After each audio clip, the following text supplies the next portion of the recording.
La rade de Brest va-t-elle enfin révéler l'un de ses plus grands secrets? Car depuis plus de 500 ans, elle cache dans ses eaux les épaves de la Cordelière et du Régent.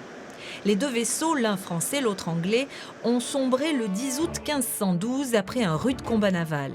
La Cordelière, vaisseau de la duchesse Anne, aurait explosé avant de couler, emportant avec elle près d'1 millier d'hommes d'équipage et tous leurs effets.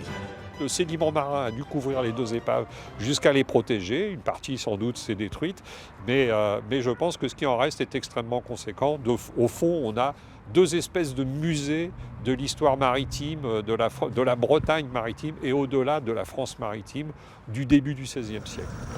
Il y a 20 ans, 3 campagnes de fouilles sous-marines menées près de la pointe Saint-Mathieu n'avaient pu aboutir. Après un long travail de recherche, les scientifiques ont décidé de déplacer leur campagne plus à l'est.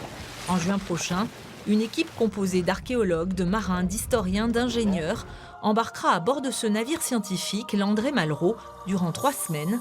Objectif, ratisser 30 km² à l'entrée du goulet de Brest. À bord du Malraux, on aura toute l'ingénierie nécessaire à cette détection, y compris pour reconnaître les anomalies, donc un certain nombre de petits robots qui, eux, ont pour vocation de reconnaître à n'importe quelle heure du jour ou de la nuit. Il n'y aura pas besoin de mouiller quelqu'un, on pourra travailler sur le fond de la mer, on a les éclairages. Donc c'est quand même une espèce de charpente technique de très haut niveau qu'on souhaite mobiliser pour se donner une vraie chance de trouver la Cordelière et le Régent. C'est toute l'histoire de la Bretagne qui ressurgit et c'est vraiment extraordinaire de nous donner cette opportunité-là, nous ressaisir dans notre histoire bretonne.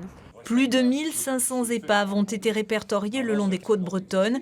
Celles de la Cordelière et du Régent, si elles sont découvertes, pourraient figurer parmi les plus importantes.